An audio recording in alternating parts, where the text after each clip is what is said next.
Hello, Pirates, and welcome to Friday, April 30th, last day of April. And this is the weekly update once again, that I appreciate you joining just a little bit of time spending with me. Looking forward to heading into the month of May, starting this weekend, looking at just the last 5, 6 weeks of school. Things are already clipping along, going fast, and that's only going to increase as this time of year is very busy. It's a great time of year, just really embracing the changes of spring. More importantly, just looking forward more than ever the end of the school year, because it's been a challenging one to say the least, but a lot of good things have been happening throughout the year. Even more so, a lot of good things happening this year, and I'm going to touch on just some of those, especially when we're looking at the end of the year for our seniors and as they wrap things up here in a few short weeks. So let's go ahead and get rolling. Let's start with a COVID update. I'm actually going to share my screen. I haven't popped this up in a while, and I'll start there with the My Start map. And let me get there. So the rate in Livingston County is 12.6%. It's kind of settled there a little bit. Still looking good in terms of the trends throughout the county and throughout the state.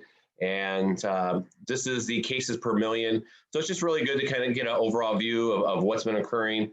As we see these spikes here, that's what we were engaging in at the end of November and December, and we see the lull, and this is the most recent spike that we were working through the past month, spring break. And the good thing is we're seeing actually not only decline, as the health department shared with us yesterday, a pretty steep decline, and that's great news.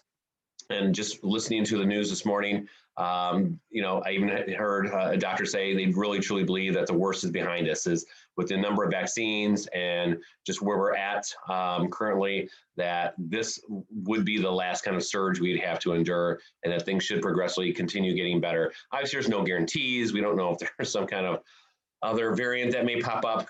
We just hope to God, no, that doesn't happen. But, where we're really looking forward to a better and brighter future in terms of the COVID world we've been living in. And so that's exciting. And I'll touch a little bit, but as what we're thinking about for next school year as well, as I proceed here with this, with the weekly update. So just wanted to pop that up there really quick. I'll stop sharing my screen for you here and just speak about picking numbers. I'm going to go all the way back to last Friday. After I recorded last Friday's announcements, and it almost happens weekly, we get some more cases, and so those weren't added on. So I'm going back to actually almost like Friday afternoon, which is a week ago, the 23rd of April. So we have had 18 new cases throughout the district in this period of this past week. It's almost 24 hours for this recording this morning. We had 3 at the high school, and one of those was due to athletic testing. So last week, I couldn't share the athletic testing numbers because it happens at the same time I'm doing this recording.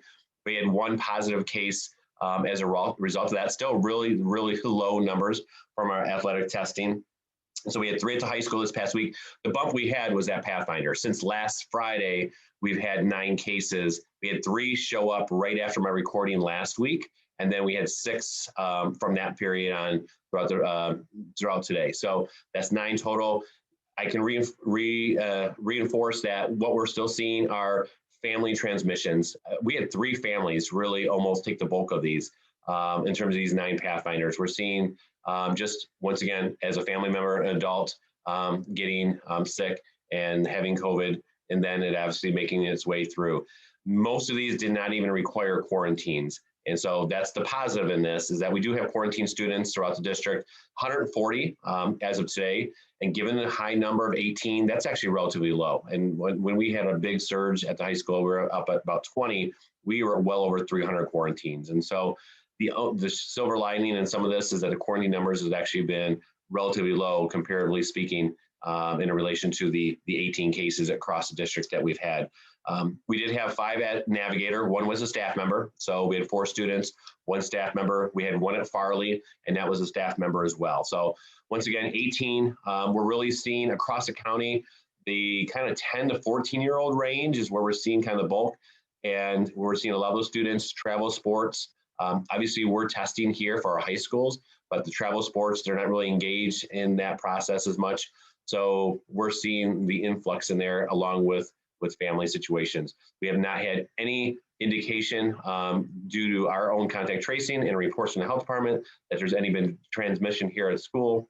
Once again, we're never saying that's not possible, but it's one of the things that we do look at, obviously, in terms of making sure we're doing everything we can to keep everybody safe, our staff and our students. So, and we're going to just continue to move forward, and hopefully these numbers will continue and to follow that trend that I just showed you on that graph in Livingston County to see that decrease occur. So along those lines, we did have our middle school testing yesterday. We do that on Thursday. We had 0 once again positive, so that's great. And as I speak, we're doing the high school testing right now. So, and I can share those numbers with you next week.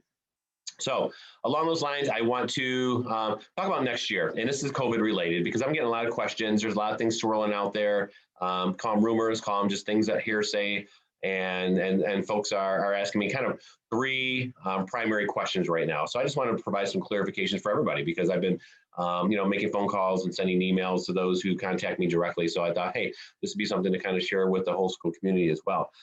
So the first thing that some folks are coming to me and concerned about and wondering, are we going to require vaccinations for students to attend face-to-face? And we are not looking in that direction whatsoever. That's not something I've heard from a state level, from a local level, and I haven't heard any of that kind of chatter in terms of my educational networks and my fellow superintendent colleagues here in Livingston County.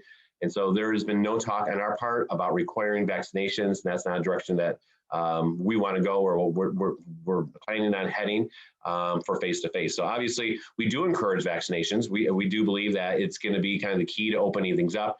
You've heard kind of the new plan from the governor she shared yesterday in terms of opening our state up, and even there's a part in that of reaching a certain percentage of even looking at the mask mandate. So that's kind of the direction, obviously our state's going, and we're seeing more and more of that here in the state of Michigan, is that more people are getting vaccinated.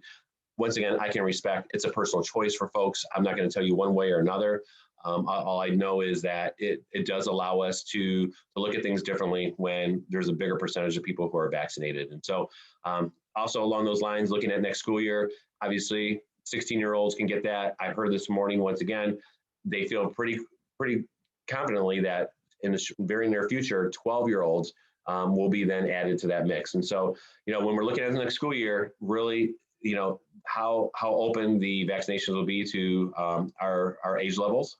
Obviously, we had kids coming in from 5 years old on and up. So that's going to really kind of impact how things operate here and some of the decision making. I know for you as parents, how safe and comfortable you feel sending your kids to school. So, we're looking forward to having a great school year next year, definitely looking differently in a positive way, but we're definitely not requiring vaccinations for students to attend face-to-face. And we do want all our students to feel comfortable coming back face-to-face. And so we feel like being here with our painting teachers is the best educational opportunity that we can provide for each and every student. And so that's really what our goal is. Also, some folks have asked, are we going to be testing students? Or they've heard it's going to be required that we test students. And so that is definitely not something that we support. It's not something that we embrace and want to do. It's definitely a challenge right now. Just doing our athletes once a week is a challenge because it's not even just testing. We have to report information. We have to put it into a database, and there's a lot of legwork. And when you think of a district, 2,300 students, just look at our neighboring districts at 5,000 to 6,000 to 7,000 students. That's not something anybody can manage and tackle on a week-to-week basis, and we don't feel like that's really necessary, and that's the direction. So no, we have no intention to, requiring testing of all students each and every week. So just want to clarify that as well. And the last one, obviously, is are you going to require masks? And I think I've said it before. I'm sure you've read it. The mask is not a local decision. It's not a local policy. It's not one that we can make. We cannot supersede state law or state mandate. And right now that is a state mandate that by law we have to abide by. And even if we create a policy, our policies do not supersede state laws and mandates. And I know there's a lot of conversation about that. And once again, I can respect people's opinions. I think we're all in the same boat. We all want to get rid of the mask. We all want the same thing. We're heading down that same direction. And, as a school board, they do have an obligation to uphold the mandates and laws that are given to them. And we have a lot of mandates we have to follow. And trust me, I don't agree with a lot of them. And I wish I can get rid of a lot of them because it creates a lot of work, a lot of loopholes, a lot of things that, we don't always see eye to eye on. But when it comes to those, we can't pick and choose what mandates we follow. So I'm hoping, and that once again, we're just in a better place in terms of our health, and we feel confident about our safety, and that vaccinations go up, and that, yes, we can scale back. But once again, I can't predict the future. This whole situation has been something we've had to work on a day-to-day, month-to-month, sometimes a minute-to-minute basis. And so we're just going to have to kind of see where we're at. And with the mask, we're going to have to continue to follow the mandates that are given to us at that time. So, but I hear what everybody's saying. And, I have people saying, hey, if you ever requiring masks, we're going to pull our kids out of the school district. I don't want to lose anybody, but I also respect people's, their feelings. You're advocates for your own children, and as parents, you're going to do what you feel is best interest of your kiddos. But I hope that you continue working with us, and you understand that we've done a great job this year, providing, I think, a really good learning experience for our students. Our kids are far and beyond many of those in the state who have not stepped foot in a school, and some of those schools are not too far from us. And so I feel really good about where we're going and the direction we're heading. So my plea is that people hang in there and continue to work with us. Know we're doing the best job we can for our students and our staff, and we're going to continue to work hard on everybody's behalf. So those are really three things that I'm continuing to get, and so I just thought I'd share that with everybody. As we look to the next month and regarding the end of the year, especially our seniors, a lot of questions I get too is like, hey, what are you guys doing with prom and graduation? And I know some of this has been, especially if you have a high schooler, a question, but it's also starting to make the kind of the local news ranks, and there's stories about prom and what schools are doing. And first off, when we talk about graduation, we are having graduation. It is set for June 6th. We're having it outside. We're having it at our Pirate Stadium. We have a capacity limit of 1,000. We definitely think we can work within that number, given our size of our graduating class and allowing, very close family to attend. And we're moving forward, rain or shine, barring any significant weather event. It's really not an option for us to be able to move inside the gym just because of the limitations we currently have to work around. And we want family members to be able to join their graduate, obviously. And so that is in place. It's a Sunday, and we're looking forward to that. And prom, we have a plan to offer a prom for our students, and it is set for June 11th. It's actually after school gets out, and the reason being is it's going to be outside, and I'll talk a little more about that in just a second. So we wanted definitely to increase our chances for warmer weather, and also we wanted to eliminate any chances for contact tracing. We didn't want our seniors to have to miss graduation or be quarantined, and so we felt like doing it after school, then that takes that out of the equation. So everybody can feel safe and confident that they're not going to miss out on anything. So we really feel like that was the best option for our students. And I just want to say we're working in partnership with a local community partner, the Shell Family Farm. If you live in this area, it's a great facility, just becoming a great supporter and contributor to our community. It's right backed up. If you've been to our high school, right at the football field, the Pirate Field, the tennis courts, their property line goes right there. And Chris Shell and his wife have been just nothing but amazing for us. And we're partnering with them. They do a lot of events. They've done weddings there. And we're going to have, I think, a very unique, special, and just an awesome prom that is just fit for our community, for our kids. And, we're going to have nice bathrooms brought out for the kids. We're going to have some tents. We're going to make sure if it rains a little bit, that our kids are taken care of. And they're going to have a special memory that I think is just going to be amazing. So we're really looking forward to it. Kudos to, student government, the leadership at the high school, for just being creative and moving forward and trying to put all the pieces in place. And so I just want to share that information with you. And before I wrap up, I got a great picture of some Navigator sixth graders. And these are just a small sample of Mrs. Canerva's sixth grade class. And the reason why I have them behind me, and also they're holding brand new books, is that Mrs. Canerva applied through an essay for a grant through MEMSPA, which is an organization that many of our educators are connected with. And they were recipients of the 2021 MEMSPA Foundation Blogging for Books campaign.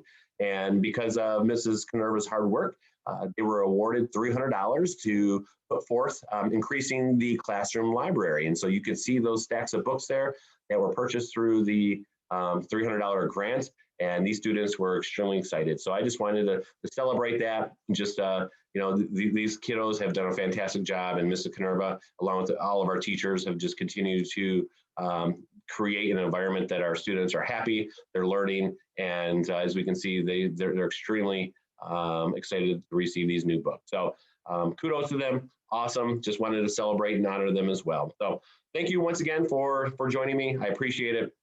have a great weekend. We're looking forward to starting May off strong next week. We're going to be doing, M-step testing, which we're already starting, MAP testing. We know that this is a tough time for our kids and our teachers, especially this year. But these are things that, once again, talk about mandates that we have to do. It was my choice. I'd move in a different direction, but that's not something that we can do. So we're going to have to move forward with this, and we're going to make the best of it. And I'm confident that even in this situation, our kids are going to demonstrate that they've had a good learning experience this year. So have a great weekend. We'll look forward to seeing you very soon. Take care.